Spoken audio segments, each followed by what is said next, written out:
Ma stiamo ragionando per lavorare su due direzioni: da un punto di vista logistico, per ospitare macchine, pullman e le persone che arriveranno col treno e che poi prenderanno le navette e andranno in Campogara a Cortina, e dall'altra parte per fare un grande hospitality che possa accogliere questi turisti nella loro prima esperienza nel momento in cui lasciano i mezzi di trasporto con cui sono arrivati, che metta in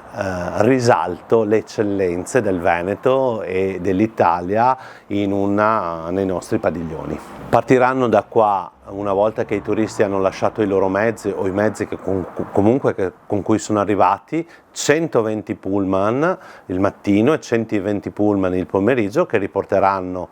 le persone all'interno dei padiglioni e poi raggiungeranno le loro auto, ecco.